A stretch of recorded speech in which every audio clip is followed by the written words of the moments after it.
Ini masalah pemakaian APBD untuk kepentingan pribadi kepala daerah maupun termasuk kasus di Kalimantan Timur, beli mobil mewah, ada laundry. Itu sebetulnya tidak perlu terjadi gitu loh. Kalau saya pikir dalam hal ini tentu menurut saya, bukan mau mengkritik, tapi ini faktanya begitu. Kemendagri itu harusnya bisa mengendalikan mereka. Terus setiap RAPBD itu tidak bisa jadi raperda RAPBD kalau tidak disetujui oleh Mendagri. Dan dalam hal ini untuk kabupaten kota harus disetujui dulu dari gubernur. Tapi untuk dimajukan ke Jakarta kan diputuskan oleh Mendagri. Di situ udah ada kok pedoman-pedoman yang kita bisa tegas. Mobil mewah ini nggak bisa. Misalnya dulu atau zaman saya di Jakarta, pemahaman, sosialisasi APBD, sosialisasi PP, permen, itu ngapain saya bilang, taruh aja di website. Belum lagi belanja, belum lagi honor. Setiap kegiatan ada honornya, itu semua saya hapus, terus bisa hemat 2,6 atau 2,8 triliun dari sana. Lalu bagaimana kita gunakan unit berbasis kinerja. Lalu uang operasional saya sebagai gubernur, saya berikan pada sektor 150 juta supaya dia bisa datang ke masyarakat. Wali kota kalau salah 50 juta. Tapi artinya kita bisa gunakan semua sumber daya yang ada waktu menyusun anggaran. Itu semua setiap sen harus bisa membuat penuh otak, perut, dan dompet rakyat. Dan dengan e-budgeting itu kita bisa kunci gitu loh. Dulu ingatkan kasus UPS, saya juga bisa nyisir. Kan teknologi ya, nggak mungkin saya cari jutaan item. Tapi kalau dengan teknologi saya tinggal cari, masih ada nggak nih anggaran UPS yang sampai kasus itu, dia keluar. Masih ada nggak anggaran sosialisasi mau di hotel-hotel segala macam, ya dicoret langsung dikunci. Bukan berarti tidak boleh ada di hotel. Kita mesti lihat eventnya apa, untuk apa gitu loh. Jangan sampai untuk rakyat nggak bisa, atau untuk menganggarkan untuk pembakaran sampah, nggak usah bilang jual listrik lah, minimal ada sampah dibakar tanpa menimbulkan polusi. Paling mahal 1 triliun lebih, harusnya bisa bangun sendiri kan, nggak usah mempersoalkan suruh swasta. Nah, penghematan uang dengan e-budgeting, dengan e-katalog, bikin laman sendiri. Waktu di Jakarta itu halaman sendiri, tidak mungkin biaya-biaya itu akan terjadi seperti kasus ini. Makanya rakyat bisa marah kalau sementara suruh susah, tapi ini pesta pora dengan kemewahan yang tidak pantas. Itu aja dari saya. Salam Ahok. Ya. Saya pikir yang berkuasa ini terlalu sombong dan angkuh. Dia berpikir rakyat itu mau apa lo? Lu semua gue bikin bodoh, bikin lu miskin. Makin bodoh, makin miskin, kau makin berkuasa. Dari mana Pak Ahok melihat itu? Karena kebijakannya kok bodohin rakyat. Misalnya kayak kerombok gitu ya.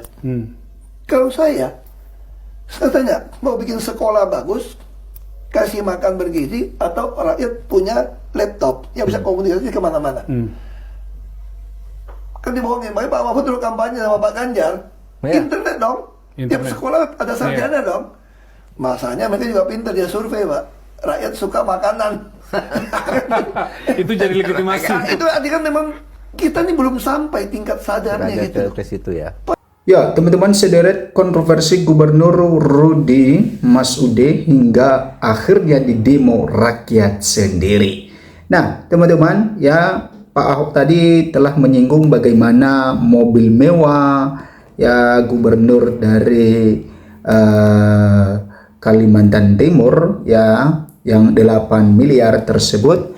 Nah, kenapa dia menyinggung hal itu? Pak Ahok memberikan bahwa ya harusnya APBD itu digunakan untuk kesejahteraan masyarakat, memberikan keadilan sosial bagi seluruh ya rakyat, ya bukan malah beli mobil ya 8 miliar. Nah, memang ketika gubernur ya Kalimantan Timur membeli mobil tersebut, teman-teman, maka ya terjadi kehebohan di tengah-tengah masyarakat, bahkan sampai di demo. Makanya teman-teman, nantinya di tahun 2029 ketika memilih pemimpin, ya pilihlah pemimpin yang memang punya rekam jejak yang baik, yang memiliki hati untuk rakyat, ya bukan untuk bersenang-senang tetapi untuk kemajuan bersama, untuk kemajuan rakyat sendiri.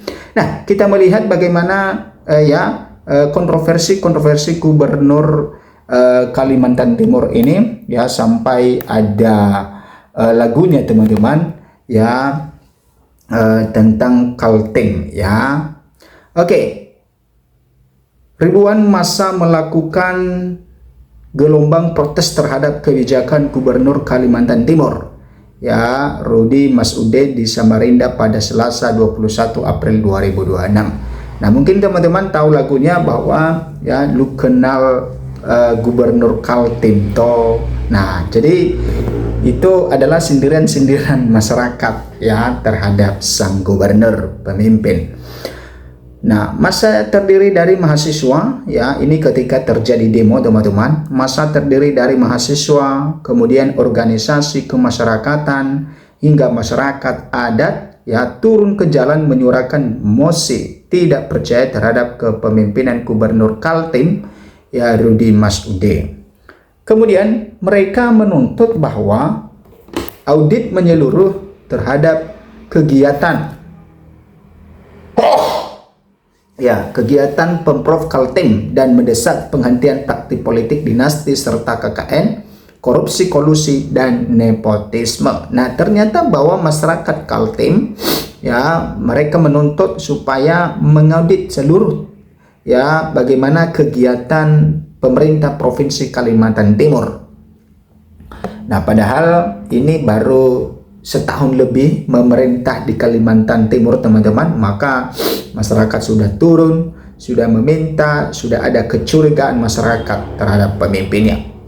Para demonstran membawa berbagai poster bernada kritik tajam. Salah satunya bertuliskan, "Jabatan publik bukan warisan keluarga." Nah, ini teman-teman ya, penekanan demonstran pada saat itu ya, bertuliskan bahwa jabatan publik bukan warisan keluarga. Ya, memang teman-teman itu bukan warisan keluarga ya, bukan sistem kerajaan ya, akan diturunkan ke keluarga dan lain sebagainya, tetapi ini adalah kita berada di sistem demokrasi. Nah, kita lanjut. Aksi 21 April tersebut berakhir ricuh lantaran massa kecewa karena menunggu Gubernur Rudy Masude dan wakilnya Seno Aji tak kunjung menemui peserta demo. Unjuk rasa besar-besaran bukan tanpa alasan. Mereka mengkritik kebijakan Gubernur Kaltim yang dinilai tidak pro rakyat hingga politik dinasti keluarga Masude. Kemudian publik mencermati posisi strategis yang ditempati saudara-saudara Rudy, mulai dari Hasanuddin Masude sebagai Ketua DPRD Kaltim hingga Rahmat Masude yang menjabat Wali Kota Balikpapan. Teman-teman, melansir Kaltim Today, jaringan suara.com, nama-nama lain seperti Saharia Masude di DPRD Kaltim dan Hizra Masude sebagai Wakil Ketua Tim Ahli Gubernur atau TAGUP kian memperkuat dugaan adanya monopoli kekuasaan. Hal inilah yang menjadi pemicu utama tuntutan pemazulan terhadap praktik tersebut dalam aksi demonstrasi kemarin. Selain itu, dinasti, gaya hidup mewah pimpinan daerah juga menjadi sasaran kritik. Ya, Rudy Masude sempat menuai kecaman setelah Pemprov Kaltim mengalokasikan dana 8,5 miliar untuk pengadaan mobil dinas jenis Range Rover di tengah semangat efisiensi anggaran. Nah, teman-teman, memang ya Pak Prabowo juga telah menyinggung bagaimana dengan 8,5 miliar ini ya dalam pengadaan mobil. Nah, itu yang disampaikan oleh Pak Ahok tadi, harusnya ya pengadaan mobil itu kan diajukan kepada menteri ya, kepada menteri, maka itu harusnya menteri dalam negeri ya tidak memberikan ya, menyetujui hal itu ya, harusnya ya tidak diperbolehkan. Kok besar sekali 8, miliar. Merespon tekanan publik, Rudy akhirnya mengembalikan unit tersebut kepada penyedia dan membatalkan pengadaan. Nah, ternyata bahwa ya ketika heboh maka ya